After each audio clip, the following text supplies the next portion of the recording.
आप सभी का बहुत बहुत स्वागत है। यहाँ पर मौजूद हमारे सभी किसान भाई, प्रेस मीडिया के हमारे साथीगण, हमारे वरिष्ठ नेता चौधरी वीरेंद्र सिंह जी, हमारे किसान खेत मजदूर कांग्रेस के ऑल इंडिया अध्यक्ष सुखपाल जी खेड़ा,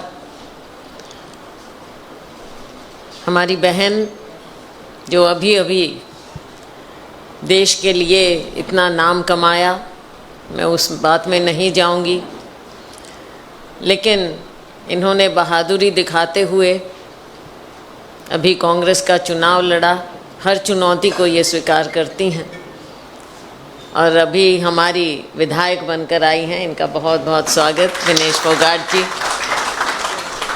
अनंत दहिया जी, और आज जिनके लिए हम यहाँ सभी आए हैं, बजरंग पूनिया जी, ये किसी इंट्रोडक्शन के मोहताज नहीं। चाहे गेम में हो, चाहे लोगों के बीच में जाना हो, चाहे किसानी की बात हो, चाहे नौजवानों की बात हो, इन्होंने हर तरह की लड़ाई लोगों के लिए लड़ी है। ज़मीन पर उतरकर लड़ी है, रिंग में लड़ी। और एक ख़ास बात ये भी है, जो आज हम बात करते हैं जेंडर इक्वालिटी की, कि सभी को समान अधिकार भी मिलने चाहिए, इज़्ज़त भी मिलनी चाहिए, महिला हो पुरुष हो, वो लड़ाई भी इन्होंने लड़ी है। हमें बहुत खुशी है कि राहुल जी के, प्रियंका जी के नेतृत्व में इन्होंने कांग्रेस ज्वाइन की, कांग्रेस में आए। हमारे परिवार में इनका बहुत बहुत स्वागत है और हमें पूरी इनसे उम्मीद भी है और पूरा विश्वास भी है कि जिस मजबूती से इन्होंने जीवन के हर संघर्ष को समझा, संघर्ष में आगे बढ़े, उसी तरह से ये जीवन का संघर्ष है, राजनीति में है, हमारा पूरा साथ देंगे और हम इनके साथ हैं। कांग्रेस पार्टी में अब ये अपना नया रोल अदा करेंगे और खेड़ा जी के साथ कंधे से कंधा मिलाकर देश में किसानों की आवाज़, खेत मजदूरों की आवाज़ को उठाएंगे, बुलंद करेंगे और जो जिम्मेवारियां हैं वो भी ये निभाते रहेंगे। हमें खुद कांग्रेस पार्टी को भी और देश के नौजवानों को इनसे बहुत उम्मीद है। साथियों, आज वायनाड में हमारी नेता श्रीमती प्रियंका गांधी जी अपना नामांकन भी भर रही हैं।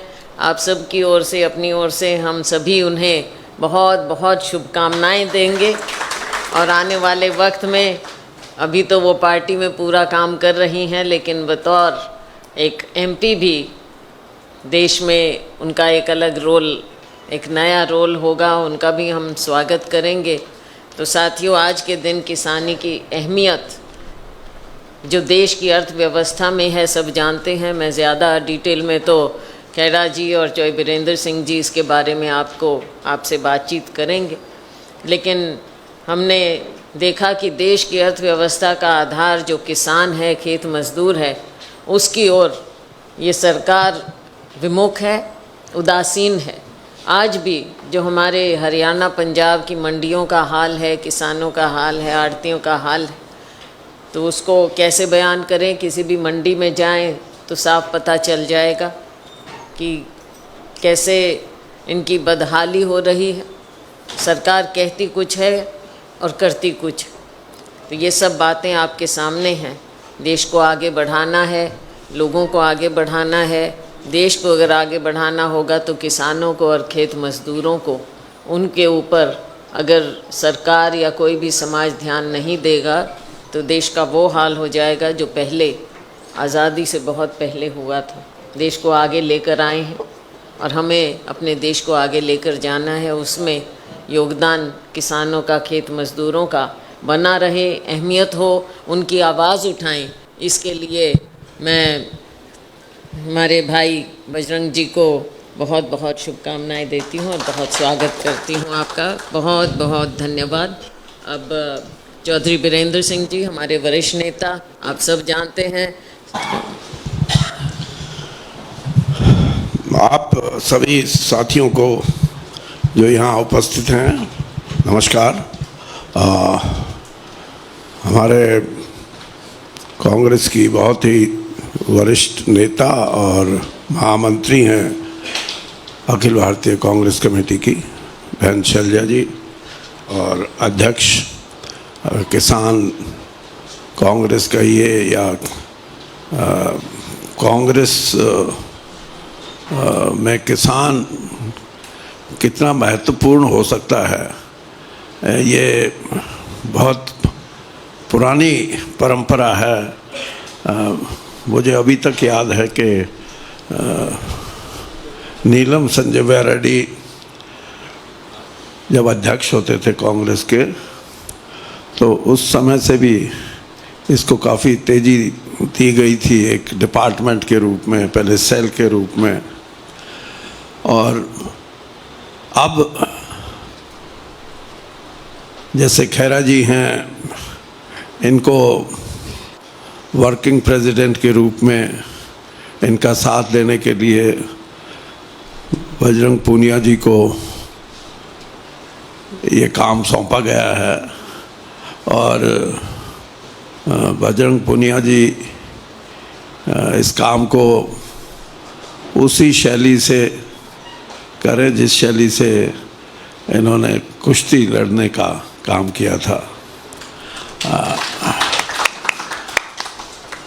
उससे भी ज़्यादा मेहनत की ज़रूरत है, क्योंकि वो तो चंद लोगों के बीच में मुकाबला होता है, चाहे ओलंपिक हो और चाहे कॉमनवेल्थ हो, चाहे एशियाड हो और चाहे अपने देश के हों। लेकिन यहाँ तो करोड़ों किसानों की जीविका का सवाल है, और कई चीज़ों में मेरा अपना खुद का विचार अलग है। मैं ये समझता हूँ कि इस देश की अर्थव्यवस्था, जिसको लोग कहते हैं कि ये बहुत तेज़ी से आगे बढ़ रही है, आज 5वीं बड़ी अर्थव्यवस्था है, हो सकता है 2, 4, 5 साल के बाद तीसरी बड़ी अर्थव्यवस्था बने, लेकिन उसमें किसानी का हक कितना है और कमेरे वर्ग का हक कितना है, ये सवाल हैं जिनको लेके बजरंग पूनिया जी युवा किसान को जोड़ने का काम करेंगे। क्योंकि कहीं ना कहीं किसानी में मैं उसके विपरीत सोचता हूँ। किसान कोई आंदोलन करते हैं तो कहते हैं कि ये गैर राजनीतिक। मैं ये कहता हूँ कि अगर राजनीतिक तौर पे लड़ाई किसानी की नहीं लड़ी जाएगी तो गैर राजनीतिक संगठन तो बहुत हैं इस देश में, और राजनीतिक तौर पे लड़ाई लड़ने का ज़रूरत इसलिए है। मैं आपको एक उदाहरण देके, छोटा सा उदाहरण देके बताता हूँ कि अभी कोई 5-4 साल पहले की बात है, एक बेंगलुरु में एक सम्मेलन हुआ कॉफ़ी पैदा करने वाले किसानों का, और वहाँ विदेशों से भी जो एग्रीकल्चर इकोनॉमिस्ट थे वो आए हुए थे। एक किसान से पूछा कि ये बताओ कि एक 5 सितारा होटल में एक कप कॉफ़ी 200 रुपये में मिलती है, इसमें तुम्हारा कितना हिस्सा है? उस किसान ने कहा कि साहब हम तो पैदा करते हैं कॉफ़ी और उसको मार्केट में बेच देते हैं, उससे आगे तो हमें कुछ नहीं पता। तो उस अर्थशास्त्री ने, कृषि अर्थशास्त्री ने कहा कि जो 200 रुपये का कॉफ़ी का कप है उसमें किसान पैदा करने वाले को सिर्फ 2 रुपये हिस्सा है उसमें। ऐसी अर्थव्यवस्था में अगर हम तीसरी भी बड़ी इकॉनमी बन जाएं तो उसका इस देश की 52% लोगों को फ़ायदा क्या है? तो ये लड़ाई आर्थिक तौर पे और सामाजिक तौर पे ज़्यादा ज़रूरी है, उसको राजनीतिक तौर पे लड़ा जाए। और राजनीतिक तौर पे तब लड़ सकते हैं जब हम इतना बड़ा संगठन किसानों का एक कांग्रेस के झंडे के नीचे इकट्ठा करें, जिससे कि खुद किसान जो अनेकों यूनियन में बंटा हुआ है वो खुद ये महसूस करे कि हाँ, लड़ाई तो राजनीतिक तौर पे लड़नी है और राजनीतिक बन के लड़नी है। जिस दिन इसमें हम कामयाब हो गए उस दिन किसान को हिस्सा मिलेगा इस देश की अर्थव्यवस्था में और दुनिया की अर्थव्यवस्था में। वरना तो कोई फायदा नहीं है कि हम पैदा करें अन्नदाता का नाम और पता नहीं कितनी बड़ी बड़ी बातें करते हैं लोग। मैं तो एमएसपी के बारे में भी मेरे विचार अलग हैं। मैं खुद ये मानता हूँ कि वैल्यू एडिशन, फर्स्ट स्टेज की वैल्यू एडिशन पे एमएसपी तय होनी चाहिए, तब हमारे को हिस्सा मिलेगा। तब हमारा किसान ये सोचेगा कि इस बढ़ती हुई देश की जो इकॉनमी है, अर्थव्यवस्था है, इसमें मेरा हिस्सा है। मेरे बच्चे अच्छे कॉलेज स्कूल में पढ़ सकते हैं, मेरे माँ बाप बीमार हों तो उनको बड़े से बड़े हॉस्पिटल, बड़े से बड़े डॉक्टर को इलाज मिल सकता है, उनकी रहने की व्यवस्था अच्छी हो सकती है। ये प्रश्न है जिनके लिए कांग्रेस के माध्यम से ये लड़ाई लड़ी जा सकती है। और बजरंग पूनिया जी से मैं ये ज़रूर कहूँगा कि शुरुआत करनी चाहिए। आपने कुश्ती में भी छोटे स्केल पे शुरुआत की होगी, यहाँ भी आप शुरुआत करो और जोड़ो, लोगों को जोड़ो इस विश्वास के साथ कि सिर्फ पैसा इस देश की अर्थव्यवस्था में अगर व्यापार और उद्योग में रहा तो 70% लोग, कमीरा वर्ग जिसमें शामिल है, किसान शामिल है, उसका तो हिस्सा ही नहीं कहीं। उस हिस्से की प्राप्ति के लिए आपको एक बड़े स्तर पे जोड़ना पड़ेगा। और कई ऐसी चीज़ें हैं जिनको हम तोड़ सकते हैं,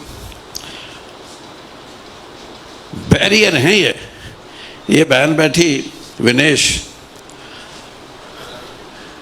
मैं खेलों के प्रति मेरी जानकारी बहुत है।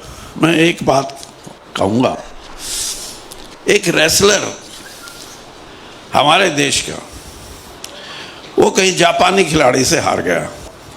ये बात 10-12 साल पुरानी है और उसके शब्द थे ये कि जापान को कोई रेसलिंग में हरा ही नहीं सकता।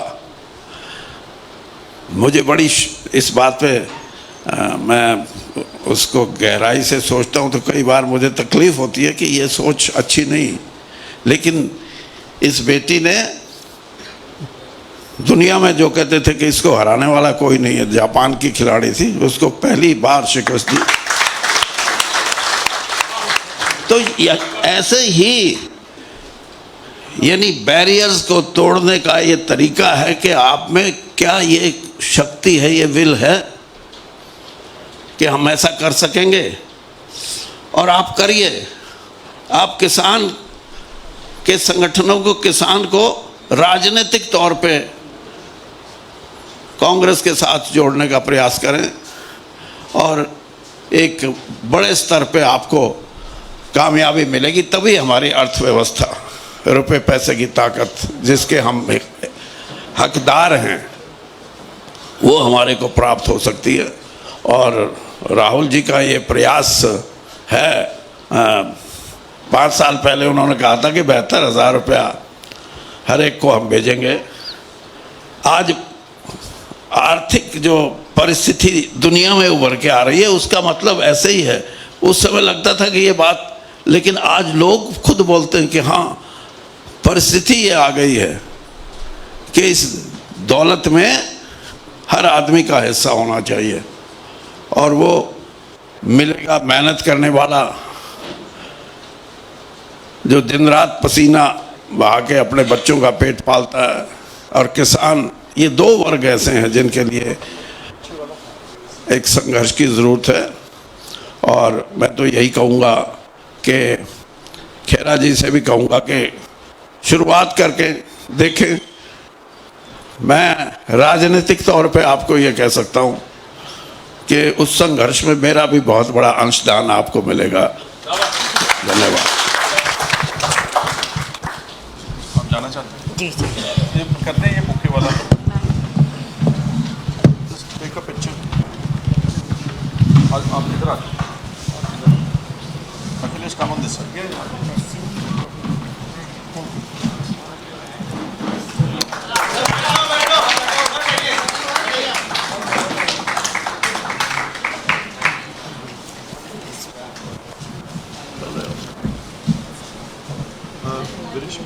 बोलने दो मैडम कुछ करके आएंगी। I'll just see after later on if you're free. बस 5-7 मिनट ही लाने ਆਪਾਂ 5-7 मिनट ले जाते हैं। बोल रहे हैं? हम सब आगे हैं, आपको वो इसको बंद ही कर देते, ये भी चल रहा है।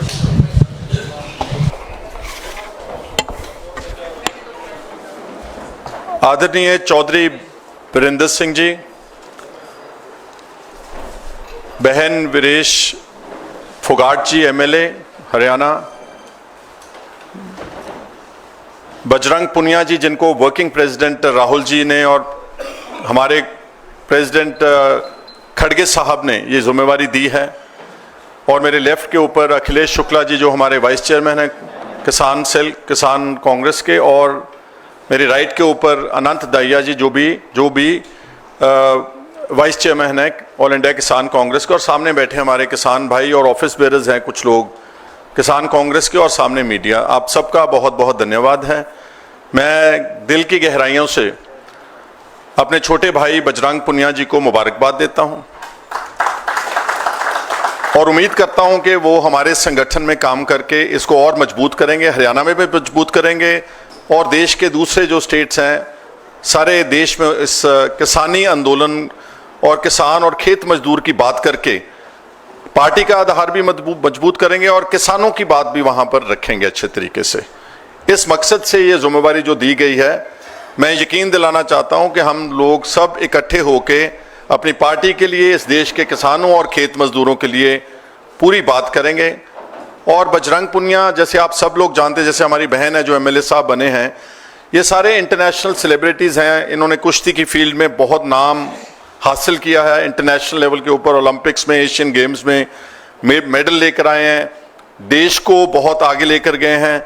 और जब इनका आंदोलन चल रहा था जंतर मंतर में, हम लोग सब 2023 में इनके उस आंदोलन में जाकर के किसान कांग्रेस की तरफ से इनको पूरा सपोर्ट किया था। वो अलग बात है कि इस देश की सरकार ने हमेशा इनके साथ जो अन्याय हुआ उसका इंसाफ आज तक नहीं दिया, लेकिन लोगों ने इंसाफ कर दिया और इनको एमएलए जो बना करके भेजा है, वो एक संदेश है मोदी साहब की सरकार के लिए कि किसी के साथ इस तरह की ज्यादती नहीं चलेगी, और खास तौर के ऊपर उन लोगों के साथ जो देश का नाम रोशन करते हैं। तो मैं इससे ज़्यादा यहाँ पर आज ना बोलता हुआ सब लीडर्स का, और अपनी बहन शैलजा जी जो भी उनको एक जूम मीटिंग थी उत्तराखंड की जो प्रभारी हैं वो उनको वहाँ जाना पड़ा, उनका भी बहुत धन्यवाद करता हूँ। चौधरी साहब का एक बार फिर के वो आए हैं और उन्होंने समय निकाला, उनका बहुत बहुत विशेष धन्यवाद करता हूँ।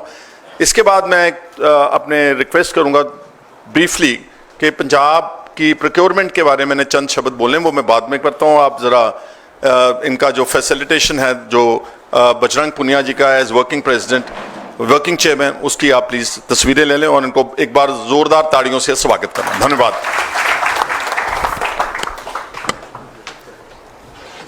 आओ जी चौधरी साहब, लग गया। चलो हाँ इधर आ जाओ, चलो चलो जी लग गया, आ जाओ पास आ जाओ। ठीक है जी, वेरी नाइस। इधर ही आ जाओ, अंदर टेक दीजिएगा इधर से।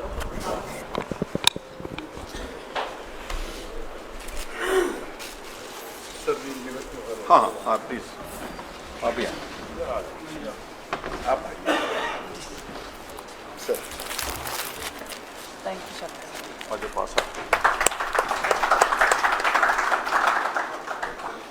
Great, thank you sir. मैं ले लूँ 2 मिनट में पंजाब की प्रोक्योरमेंट की गल।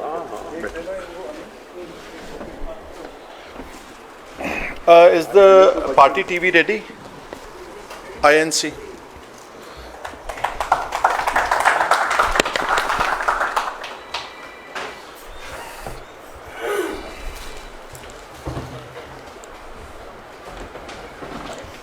आज मैं बतौर चेयरमैन ऑल इंडिया किसान कांग्रेस और हमारी जो टीम है, जो पंजाब में एक बिल्कुल प्लानिंग के तहत, एक साजिश के तहत इस देश की सरकार ने, बीजेपी ने और वहाँ पर भगवंत मान आम आदमी पार्टी की सरकार ने जो दुर्गत की है पंजाब के किसान की, जो वहाँ पर जो पैडी प्रोक्योरमेंट, आप सब जानते हैं कि पंजाब सबसे बड़ा जो अनाज का एक भंडार भरता है इस देश के लिए। इस बार हमारा जो पैडी का क्रॉप था वो बम्पर क्रॉप है।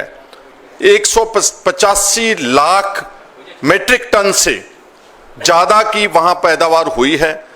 लेकिन आज अंदाज़ा लगा ले कि 22वां दिन है ऑफिशियल प्रोक्योरमेंट का, लेकिन किसान को मजबूर किया जा रहा है, उनका एक भी जो बाइज्जत तरीके से उसकी फसल की प्रोक्योरमेंट नहीं की जा रही पंजाब सरकार और केंद्र सरकार की तरफ से, और उनको मजबूरी बस जो अपना जो उनका है क्रॉप है, फसल है, उसको 300 रुपये 400 रुपये प्रति क्विंटल एमएसपी से नीचे बेचना पड़ रहा है पंजाब में। अगर आप पंजाब की ये हालात हैं तो आप अंदाज़ा लगा लें कि हरियाणा में, उत्तर प्रदेश में और देश के दूसरे राज्यों में क्या हालात किसान और खेत मजदूर के होंगे। और इसका बैकग्राउंड ये है कि जो वहाँ पर अनाज पिछले साल का लगा हुआ था, चावल खास तौर के ऊपर, जो सारे गोदाम भरे हुए हैं और सारे राइस शेलर्स के उसका स्टॉक किया था, वो गवर्नमेंट ऑफ इंडिया ने समय सिर आज से 4-6 महीने पहले उठा करके जो इस देश का पीडीएस सिस्टम है, पब्लिक डिस्ट्रीब्यूशन सिस्टम, उस अनाज का इस्तेमाल करके और गोदाम और जो हमारा स्पेस था पंजाब में स्टोरेज का, वो खाली होना चाहिए था। तो बीजेपी की केंद्र सरकार ने पंजाब के किसान को सबक सिखाने की नीति से, जैसे पहले सिखाया, देश के दिल्ली के बाहर वो बैठे रहे 13-14 महीने, 600-700 किसान मर गया, लेकिन बीजेपी ने आज तक उनकी कोई पुख्ता डिमांड नहीं मानी। स्पेशली जो एमएसपी को लेकर के जो कानून बनाने की बात कर रहे हो, उससे वो साफ मुकर गए।